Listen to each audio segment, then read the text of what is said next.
अब म टाइममा लगभग 2600 वर्ष पछाडि गएर गौतम बुद्धलाई यो प्रश्न सोध्ने छु। हेलो एभ्रिवान, नमस्ते सबैजनालाई, स्वागत छ द एम्प्टी र्याममा। आजको यो भिडियोमा म तपाईहरुसँग एउटा धेरै नै इन्ट्रेस्टिङ कुरा गर्न गइरहेको छु। तपाईहरुले पनि यो प्रश्न धेरै पटक सोच्नु भएको होला। म आफ्नो जिन्दगीमा कसरी सफल हुनु, कसरी पैसा कमाउनु अनि कसरी लाइफमा खुसी खुसी जिउनु। यो प्रश्न एकदमै सिम्पल सुनिन्छ, तर यसको जवाफ धेरै नै गहिरो छ। त्यसैले आज म टाइममा अगाडि गएर दुनियाका महान व्यक्तिहरूलाई यो प्रश्न सोध्ने छु अनि उनीहरूको जवाफलाई एनालाइज गर्नेछु। हेरौँ कसको जवाफ सबैभन्दा भ्यालिड र प्र्याक्टिकल छ, या ती जवाफहरू यो दुनियाँमा प्र्याक्टिकली काम गर्दैनन्। सबै कुरा थाहा भइहाल्नेछ। ल सुरु गरौँ। पहिलो व्यक्ति श्री गौतम बुद्ध, बुद्ध धर्मका संस्थापक।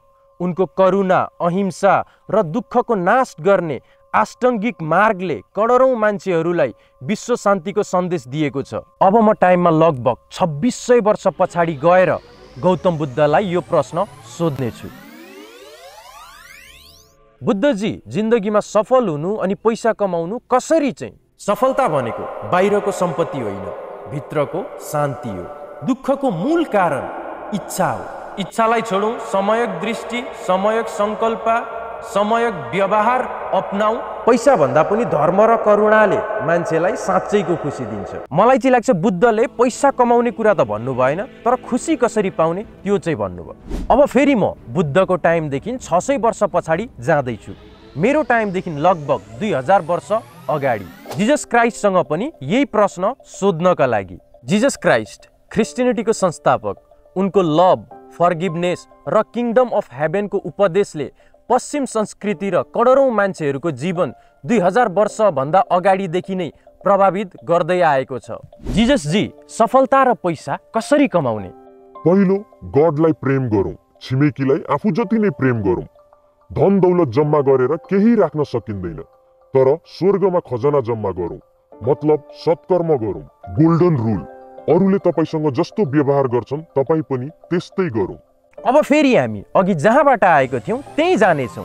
फेरि 600 वर्ष पछाडि महावीरलाई यही प्रश्न सोध्नका लागि। भगवान महावीर जैन धर्मका 24th तीर्थङ्कर। जैन धर्मको मान्यतामा तीर्थङ्कर भनेको चाहिँ महान आत्मा हो, जसले मोक्षको बाटो बनाएर अरू मान्छेहरूलाई दुःखको संसार पार गर्नका लागि मद्दत गर्छ। बुद्ध र महावीर एउटै समय 6th 5th सेन्चुरी BCE मा जिएका थिए। एक्सट्रिम अहिंसा, सत्य र तपस्याको उपदेशले भारतीय आध्यात्मीय र नैतिकतामा गहिरो छाप छोडेका छन्। महावीरजी, सफल जिन्दगी र पैसा कसरी कमाउनु? लोभ र एट्याचमेन्ट छोडेर अहिंसालाई जीवनको मोल बनाऊ। जति सम्पत्ति जम्मा गर्यौ तिमी त्यति नै बन्धनमा पर्छौ। समयक दर्शन, ज्ञान, चित्रणले मोक्ष प्राप्त गर्छ। यो नै अल्टिमेट सफलता हो। सायद महावीर र गौतम बुद्धको जवाब चाहिँ एउटै नै छ। बिजनेसमा जिरो हार्म पोलिसी भने जस्तो कसैको नोक्सान नगरिकन प्रफिट कमाउने। तर यस्तो साह्रो सोझो र निस्वार्थ हुनु पनि अहिलेको प्र्याक्टिकल वर्ल्डमा काम गर्दैन होला, मलाई चाहिँ त्यस्तो लाग्छ। अब फेरि हामी यहाँबाट समयमा 1960 तिर जानेछौँ। ओशो रजनीशलाई भेट्नको लागि। इन्डियन माइस्टिक र रजनीश मुभमेन्टका संस्थापक। Dynamic meditation, love, sexual freedom र सेल्फ अवेरनेसको उपदेशले मोडर्न स्पिरिचुअलिटीमा मिलियन फलोअर्सको जीवन बदलेका छन् थ्रु कन्ट्रोभर्सल। ओशोजी, सफलता, खुसी र पैसा कसरी कमाउने? जोब्रा द बुद्ध बनो, भौतिक सुख र आध्यात्मिक चिन्तन दुवै। पैसा कमाउन डराउनु पर्दैन, तर पैसालाई नै चाहिँ भगवान बनाएर पुज्नु पनि पर्दैन। Celebrate life, meditate, create value, पैसा अटोमेटिक आउँछ।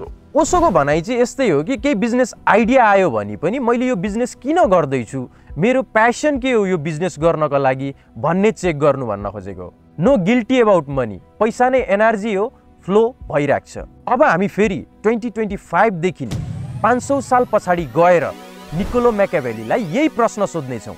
निकोलो म्याकियाभेली इटालियन रिनेसा का पोलिटिकल फिलोसफर र डिप्लोमेट। उनको फेमस बुक द प्रिन्समा रुलरले पावर कसरी मेन्टेन गर्ने भनेर रियलिज्म र चलाक तरिकाहरूको उपदेश दिएका छन्। यसले मोडर्न पोलिटिक्सको फाउन्डेसन राखिएको छ। म्याकियाभेलियन टर्म्स नै भयो थ्रु कन्ट्रोभर्सल। म्याकियाभेली जी, सफलता र पैसा कसरी कमाउने? It's better to be afraid than love. If you could not be both, power र पैसा मेन्टेन गर्ने सपना देखेर मात्रै हुँदैन, रिजल्ट निकालेर सफल बन्न खोज्ने प्र्याक्टिकल सोच राख्नुपर्छ। मोरालिटी सेकेन्डरी हो, तपाईको अपियरेन्स म्याटर गर्छ, मान्छेहरूले तपाईलाई स्ट्रङ र रिलायबल देख्नुपर्ने हुन्छ। एथिकल ग्रे एरियातिर नजाउँ, तर आफ्नो कम्पिटिटरको स्ट्र्याटेजीहरू चाहिँ स्टडी गरौँ भन्न खोजेको होला। ल अब हामी यी सबै महापुरुषको जवाफलाई चाहिँ कम्पेयर गरौँ। Mindset Buddha plus Osho, meditation plus celebration, ethics Jesus plus Mahavira, love अनि अहिंसा, strategy Machiavelli, branding plus negotiation. यी सबै महापुरुषहरूको जवाफ हेर्दा यो तीनवटा चिजको कम्बोले चाहिँ तपाईँ आफ्नो जिन्दगीमा सफल, खुसी अनि धनी हुन सक्नुहुन्छ। हेर, यत्रो ठुल्ठुलो महापुरुषहरूले त एउटै टाइपको जवाफ दिएनन् भने तपाईको मनमा आएको सवालको जवाफ पनि कसैले दिन सक्दैन, तपाईँ आफैले खोज्नुपर्ने हुन्छ। सो आफूलाई विश्वास गर्नु, इन एभ्री सिचुएसन म्याटरै गर्दैन त्यो सिचुएसन खराब होस् कि त राम्रो होस्। अब तपाईको पालो, तपाईलाई कसको जवाफ चाहिँ सबैभन्दा प्र्याक्टिकल अनि राम्रो लाग्यो? यो भिडियो मन पर्यो भने लाइक, शेयर र सब्स्क्राइब गरिदिनु होला। धन्यवाद, नमस्ते।